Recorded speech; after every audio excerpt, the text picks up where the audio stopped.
Good morning to the students of class 5. I am Riddhima Miss, your SST teacher. ये आप लोग के chapter 4 के नेक्स्ट पार्ट का वीडियो है। इसके पहले आपने फैक्टर्स जो क्लाइमेट को अफेक्ट करते हैं जैसे latitude, altitude, distance from the sea, ये सब कुछ पढ़ लिया था। आज हम उसके आगे बढ़ेंगे। आज हम ह्यूमिडिटी के बारे में पढ़ेंगे, विंड के बारे में पढ़ेंगे और अर्थ को कितने क्लाइमेटिक जोन्स में डिवाइड किया गया है उसके बारे में हम पढ़ेंगे। ठीक है, स्टार्ट करते हैं।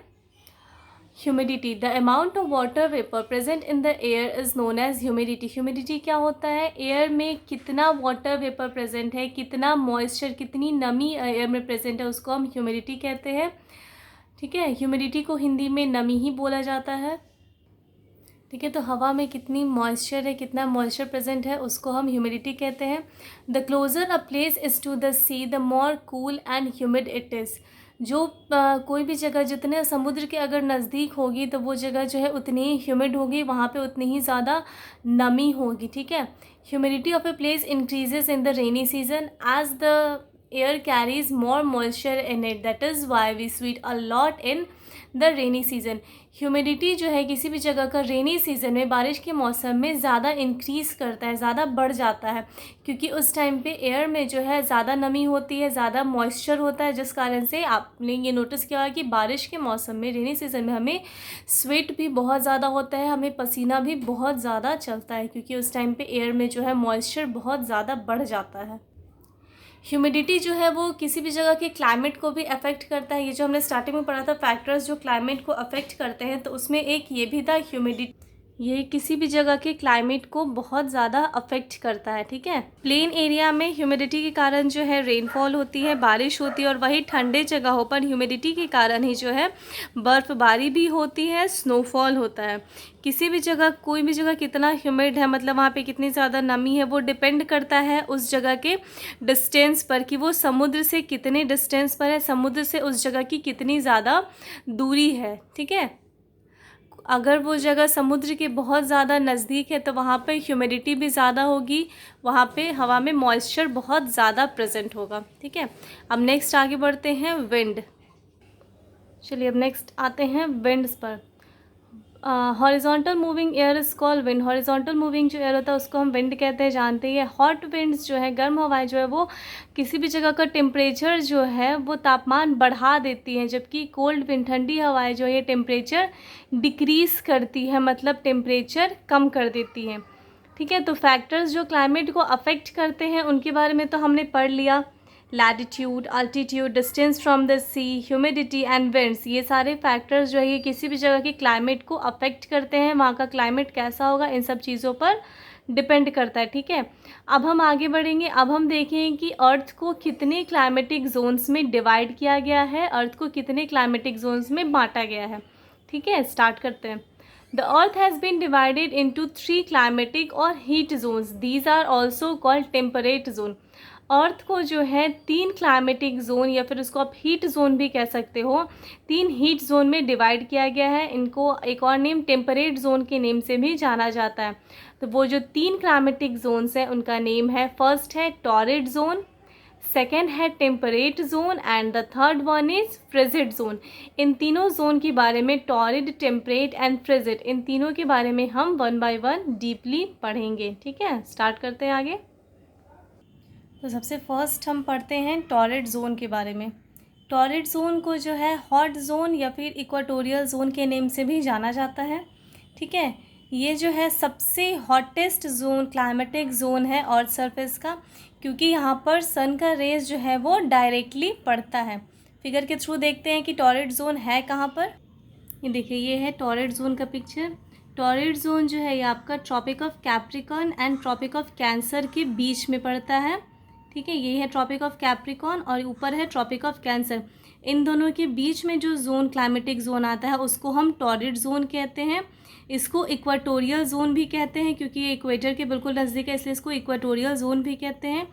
और यहाँ पे जो है सन का रेज डायरेक्टली पड़ता है, बिल्कुल स्ट्रेट पड़ता है, जिस कारण से ये सबसे हॉटेस्ट जोन है। अब सन का रेज अगर डायरेक्टली पड़ेगा तो ऑब्वियस है कि वहाँ पे गर्मी बहुत ज़्यादा पड़ेगी, है ना। हम इस फिगर में देखिए, जैसे ये है आपका ट्रॉपिक ऑफ कैप्रिकॉर्न है, ये ट्रॉपिक ऑफ कैंसर है। तो ये जो जोन हुआ इक्वेटर जो है ये आपका टॉरिड जोन हो जाएगा, है ना। और यहाँ पे सन का पिक्चर है, तो सन का रेज जो है वो डायरेक्टली बिल्कुल इक्वेटर पे पड़ेगा, मतलब डायरेक्टली वो टॉरिड जोन पे पड़ेगा। तो इसलिए यहाँ पर सबसे ज़्यादा गर्मी होगी, इसलिए इसको हॉटेस्ट जोन कहा जाता है, हॉटेस्ट क्लाइमेटिक जोन भी कहा जाता है, क्योंकि यहाँ पे सनरेज जो है वो डायरेक्टली पड़ती है। और टॉरिड का जो मतलब है, टॉरिड का मीनिंग ही होता है हॉट एंड ड्राई, टॉरिड का मतलब ही होता है गर्म, ठीक है।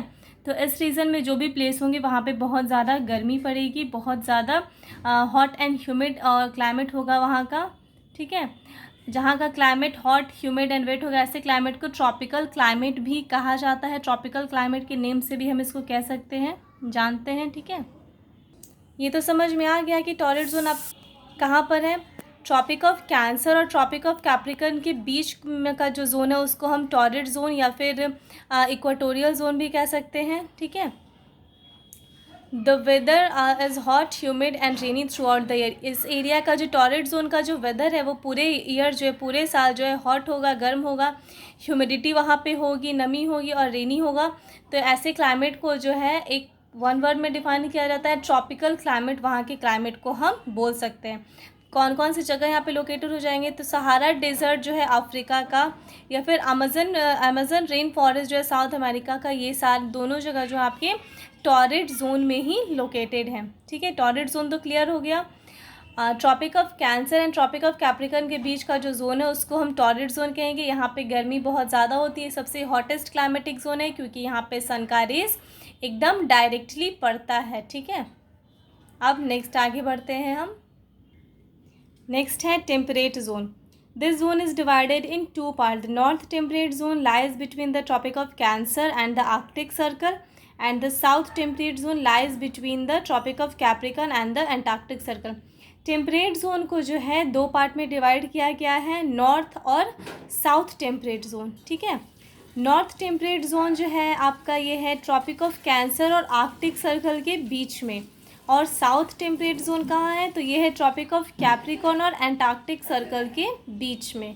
देखिए ये पिक्चर में देख लीजिए, पिक्चर पे दिया है आर्कटिक सर्कल और ट्रॉपिक ऑफ कैंसर के बीच में कौन सा जोन है, तो नॉर्थ टेम्परेट जोन आ जाएगा। आर्कटिक सर्कल और ट्रॉपिक ऑफ कैंसर के बीच का जो ये जोन है इसको बोलेंगे north temperate zone. Tropic of Capricorn और एंटार्क्टिक सर्कल के बीच के जोन को बोलेंगे साउथ टेम्परेट जोन, ठीक है। तो ये तो देख लिया कि टेम्परेट जोन को दो पार्ट में डिवाइड किया गया, north and south temperate zone. Tropic of Cancer and Arctic circle के बीच के जोन को क्या बोलेंगे, north temperate zone, and Antarctic and tropic of Capricorn के बीच के जोन को बोलेंगे साउथ टेम्परेट जोन, ठीक है। टेम्परेट जोन का जो क्लाइमेट है ये टॉरिड जोन के क्लाइमेट से कूलर होता है, वहाँ के क्लाइमेट से यहाँ का क्लाइमेट थोड़ा ठंडा होता है, ड्रायर होता है। टेम्परेट का मतलब ही होता है माइल्ड, मतलब मीडियम, ना यहाँ पे बहुत ज़्यादा गर्मी भी नहीं पड़ेगी और ना ही बहुत ज़्यादा ठंड पड़ेगी। यहाँ का क्लाइमेट ना ही बहुत ज़्यादा एक्सट्रीमली हॉट होगा, ना ही एक्सट्रीमली कोल्ड होगा। यहाँ का क्लाइमेट जो है मीडियम होता है, माइल्ड होता है, क्योंकि यहाँ पे सन का रेज जो है वो स्लैंटिंग वे में पड़ता है, ठीक है। जैसे ये देखिए फिगर, ये है टेम्परेट जोन, है ना। तो यहाँ पे जो सन का रेज है वो तो स्लैंटिंग वे में पड़ेगा, तो यहाँ पे बहुत ज़्यादा गर्मी पड़ेगी नहीं इन टॉरिड जोन के कंपैरिजन में। टॉरिड जोन पे जो है सन का रेज एकदम डायरेक्टली पड़ेगा, तो यहाँ पे गर्मी ज़्यादा पड़ेगी। और टेम्परेट जोन पे जो है सन का रेज जो है स्लैंटिंग वे में पड़ता है, जिस कारण से वहाँ पे गर्मी कम होती है। और टेम्परेट का मतलब होता है माइल्ड, मतलब मीडियम, ठीक है। नेक्स्ट अब आगे बढ़ते हैं। नेक्स्ट जो जोन है आपका वो है फ्रिजिड जोन। फ्रिजिड जोन को भी दो पार्ट में डिवाइड किया गया है, north frigid zone and south frigid zone. North frigid zone है आपका आर्कटिक सर्कल से नॉर्थ पोल के साइड में, नॉर्दर्न हेमिस्फीयर में, और साउथ फ्रिजिड जोन है आपका एंटार्क्टिक सर्कल से साउथ पोल के साइड में, ठीक है। ये देखिए नॉर्थ पोल के साइड में जो फ्रिजिड जोन है वो आर्कटिक सर्कल, ये आर्कटिक सर्कल और नॉर्थ पोल के साइड बीच का जो जोन है इसको भी फ्रिजिड जोन ही बोलेंगे। और एंटार्क्टिक सर्कल और साउथ पोल के साइड का जो जोन है बीच लास्ट जोन, उसको भी फ्रिजिड जोन ही बोलेंगे। तो दो पार्ट में डिवाइड किया गया, नॉर्थ और साउथ साइड में डिवाइड किया गया फ्रिजिड जोन को भी, है ना। इस जोन में जो है सन का रेज जो है सबसे वीक पड़ता है, स्लैंटेड वे में पड़ता है। इस कारण से यहाँ ये रीजन जो है बहुत ज़्यादा ठंडा होता है। इसको पोलर रीजन के नाम से भी आप कह सकते हो। यहाँ पे बहुत ज़्यादा ठंड पड़ती है। जनरली यहाँ का जगह जो है पूरी तरीके से स्नो से कवर्ड होता है। अंटार्कटिका जो कि वाइट कंटिनेंट है, ये जो है आपका फ्रिजिड जोन में ही लोकेटेड है।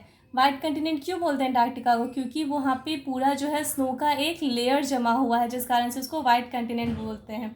ठीक है, तो वो भी आपका फ्रिजिड जोन में ही लोकेटेड है। फ्रिजिड जोन के किधर साइड हुआ? तो दो पार्ट में इसको भी डिवाइड किया गया, north and south frigid zone में। नॉर्थ फ्रिजिड जोन हो गया आपका Arctic circle and north pole के बीच में, नॉर्दर्न हेमिस्फीयर में, और साउथ फ्रिजिड जोन हो गया आपका एंटार्क्टिक सर्कल और साउथ पोल के बीच में। यहाँ पे ठंड बहुत ज़्यादा पड़ती है। ओके, ठीक है, तो ये आपका कंप्लीट हो गया। Okay, thank you.